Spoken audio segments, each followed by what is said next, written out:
కర్నూలు జిల్లా శ్రీశైలం దేవస్థానంలో శివరాత్రి బ్రహ్మోత్సవాలు అంగరంగ వైభవంగా జరుగుతున్నాయి. అధికారులు భక్తుల సౌకర్యార్థం కట్టుదిట్టమైన ఏర్పాట్లు చేపట్టినప్పటికీ కొన్ని చోట్ల సమస్యలు తలెత్తాయి. ముఖ్యంగా శివాలయ దర్శనంలో ఆలయ సిబ్బంది అధికారుల మధ్య సమన్వయ లోపం కనిపించింది. అలాగే పాదయాత్రికులకు అటవీ శాఖ విధించిన ఆంక్షల కారణంగా భక్తులు ఇబ్బందులు ఎదుర్కొంటున్నారు. ఇక ఈ పరిస్థితులపై భక్తుల సౌకర్యాన్ని మరింత మెరుగుపరచడానికి నంద్యాల జిల్లా కలెక్టర్ రాజకుమారితో మా ప్రతినిధి Basavaraj face to face. Shivaratri బ్రహ్మోత్సవాలకు శ్రీశైల మల్లికార్జున స్వామి ఆలయం అంగరంగ వైభవంగా సిద్ధమైంది, ముస్తాబు చేశారు. మరి ఈ నేపథ్యంలో ఏర్పాట్ల గురించి నంద్యాల జిల్లా కలెక్టర్ రాజకుమారి మన వద్ద ఉన్నారు. మేడం అడిగి తెలుసుకునే ప్రయత్నం చేద్దాం. మేడం చెప్పండి, బ్రహ్మోత్సవాలు అంటేనే శ్రీశైలం భారీగా జరుగుతుంది, లక్షల మంది వస్తారు. మరి అధికారికంగా ఎలాంటి ఏర్పాట్లు చేశారు? మనకి శ్రీశైలంలో నిన్నను 84,000 మంది భక్తులు దర్శనం చేసుకున్నారు. మొన్న 69,000 మంది భక్తులు దర్శనం చేసుకున్నారు. ఆ ముందు రోజు 71,000 మంది భక్తులు దర్శనం చేసుకున్నారు. 20 గంటల్లో మేము 80,000 మంది భక్తుల్ని హోల్డింగ్ ఏరియా కంపార్ట్మెంట్లో వాళ్ళు పెట్టకుండా కంటిన్యూస్ స్మూత్ ఫ్రీ ఫ్లో అయ్యేటట్టు చూసాము అంటే మీకు ఇక్కడ ఎటువంటి ఏర్పాట్లు చేసామో ప్రతి ఒక్కరికి కూడా అర్థమవుతుంది. ఒకసారి క్యూ లైన్లో ఎంటర్ అయిన వాళ్ళు అరగంట నుంచి 40 నిమిషాల్లో బయటకు వచ్చి లడ్డూ ప్రసాదాన్ని స్వీకరించి అన్నదానం తీసుకుని వెళ్తూ ఉన్నారు. భక్తులందరినీ కూడా నేను కలవడం జరుగుతుంది. ప్రతి ఒక్కరు కూడా వాళ్ళ యొక్క ఆనందాన్ని ఎక్స్ప్రెస్ చేస్తూ ఉన్నారు. ఎప్పుడూ కూడా ఇంత ఫాస్ట్గా మాకు దర్శనం జరగలేదు, మొట్టమొదటిసారి ఇటువంటి దర్శనం ఇస్తున్నందుకు వారి యొక్క సంతోషాన్ని కూడా తెలియజేశారు. రేపు కూడా భక్తుల నుంచి మాకు ఇటువంటి సపోర్టే కావాలి. 150,000 మందిని 20 గంటల్లో మనం దర్శనం చేయించాలి అంటే సుమారు గంటకి 7 నుంచి 8,000 మందికి దర్శనం కల్పించాలి. భక్తులు సంయమనం పాటించాలి. ఈ రోజులాగే రేపు కూడా అరగంట నుంచి 40 నిమిషాల్లో మీ దర్శనం అయ్యేటట్టు చూసే బాధ్యత మేము తీసుకుంటాము.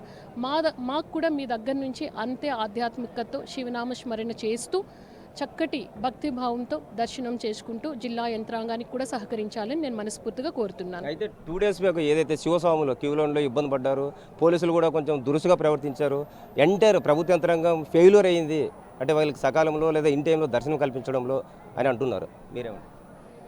అటువంటి మాటలు వాస్తవం కాదు. అటువంటి విషయాలు ప్రచారం చేయొద్దని నేను చాలా గట్టిగా చెప్తూ ఉన్నాను. ఎందుకంటే గత సంవత్సరం మొదటి రోజు 6,000 మంది వచ్చారు, రెండవ రోజు 7,000 మంది వచ్చారు. ఈసారి మనకి రెండవ రోజు 24,000 మంది వచ్చారు. 24,000 మందికి స్పర్శ దర్శనం కల్పించాము అంటే మీరు ఒకసారి ఎటువంటి మేము అరేంజ్మెంట్స్ చేసామో మీరు ఆలోచించవచ్చు. ఒక గంటలో స్పర్శ దర్శనం కల్పిస్తే గంటకు 700 నుంచి 800 మంది మాత్రమే మనం స్పర్శ దర్శనం చేయించగలం. వాళ్ళ అంతరాలయంలోకి వెళ్ళాలి, స్వామివారిని స్పర్శించాలి, బయటికి రావాలి. అందుకని ఆలోచించాలి. అనవసరమైన రాద్ధాంతము, అనవసరమైన విషయాల్ని ప్రజల్లోకి తీసుకువెళ్ళొద్దు. మనము 25,000 మందిని ఒకే రోజు స్పర్శ దర్శనం ఫెసిలిటేట్ చేసాము అంటే ఎంత స్మూత్గా దర్శనం ఇప్పించాము అన్నది ప్రతి ఒక్కరూ అర్థం చేసుకోవాలి. శివస్వాములు అయితే ఆ తర్వాత రోజు నుంచి చాలా బాగా కోఆపరేట్ చేశారు. వాళ్ళు చంద్రావతి కళ్యాణ మండపంలో వాళ్ళకి మనం పబ్లిక్ అడ్రస్ సిస్టమ్ ద్వారా ఎవరికి ఎన్ని గంటలకి స్లాట్ వస్తుంది అన్నది కూడా మనం అనౌన్స్ చేశాము. చేయడంతో తర్వాత ఆధ్యాత్మిక ప్రవచనాలు కూడా పెట్టాము. చాలా సంతోషంగా వారందరూ కూడా వారి ఇడుముడిని సమర్పించి చాలా సంతోషంగా ఇక్కడి నుంచి వెళ్ళారు. శివస్వాములందరికీ కూడా ఇంత చక్కటి సమన్వయం చేసి అలాగే జిల్లా యంత్రాంగానికి సపోర్ట్ చేసినందుకు వారందరికీ కూడా నేను ధన్యవాదాలు తెలియజేస్తూ ఉన్నాను. అయితే ఇటీవల పాదయాత్ర అంటే శివరాత్రి అంటేనే చాలా దూరం నుంచి పాదయాత్ర వస్తారు. శ్రీశైలానికి అది ఒక ప్రత్యేకత. అయితే ఈ ఇటీవల అటవీ శాఖ అధికారులు కావచ్చు లేదా ఇతరత్ర ప్రభుత్వ అధికారులు కొంత ఆంక్షలు పెట్టి కేవలం అంటే తాగడానికి నీళ్ళు కూడా తీసుకోలేదు, లేదా పిల్లలకి ఏదైనా చిప్స్ అలాంటివి తీసుకున్నా కూడా లాగేసుకున్నారు. మధ్యన మేము ఏమి అడిగేది, ఎంత ఇబ్బందులు పడుతున్నాం అధికారులకు తెలియట్లేదని బాధపడ్డారు. మీరు ఇప్పుడు నాతో కలిసి రండి. నీళ్ళు ఎక్కడ లేవు, ఎక్కడ మెడికల్ సపోర్ట్ లేదు, ఎక్కడ అంబులెన్స్ లేదు, ఎక్కడ షేడ్ లేదు, నాకు చూపించండి. ఛాలెంజ్ చేస్తాను నేను.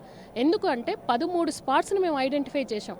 13 ప్లేసెస్లో కూడా 35,000 నుంచి 40,000 మంది భక్తులు వస్తున్నా కూడా మేము ఫెసిలిటేట్ చేసాం. మంచినీళ్ళు కల్పించాం, షేడ్ కల్పించాం, అలాగే టాయిలెట్ ఫెసిలిటీ కల్పించాం.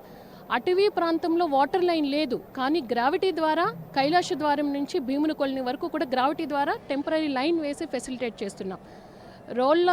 రోళ్లపాడు నుంచి రోళ్లకుంట నుంచి పెచ్చెరువుకి వాటర్ ట్యాంక్స్ని పంపించి మళ్ళీ వాటర్ని ఫిల్ చేయిస్తూ ఉన్నాం.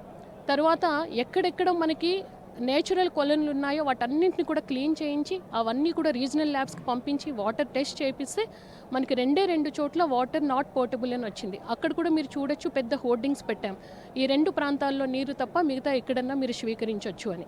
అలాగే మన చెంచు ట్రైబ్స్ చాలా మంచి మనసున్నవారు, చాలా చక్కగా కర్ర సపోర్ట్ ఇచ్చి, వాటర్ సపోర్ట్ ఇచ్చి, ఫుడ్ సపోర్ట్ ఇచ్చి ఫెసిలిటేట్ చేస్తూ ఉన్నారు. వారికి కూడా నేను ప్రత్యేక ధన్యవాదాలు తెలియజేస్తూ ఉన్నాను. చాలా ఆనందంగా వచ్చారు. ఎంతోమంది పాదయాత్ర భక్తులతో వచ్చిన వాళ్ళతో మాట్లాడాను. చాలా చక్కటి ఫెసిలిటేషన్ వాళ్ళకి దొరికింది అని చెప్పారు. ఎవ్వరు కూడా ఇప్పటి వరకు కూడా నాకు ఎటువంటి కంప్లైంట్ చేయలేదు. Thank you. ఇది వస్తున్న భక్తులకి అయితే అన్ని రకాలుగా సౌకర్యాలు కల్పిస్తూ ఉన్నాము, ఎలాంటి ప్రాబ్లమ్స్ లేకుండా. బట్ అదేవిధంగా భక్తులు కూడా సహకరించాలని కలెక్టర్ గారు కోరుతున్న పరిస్థితి. కెమెరా పర్సన్ బావితో బసవరాజ్, BRK న్యూస్, సిరిసిల్ల.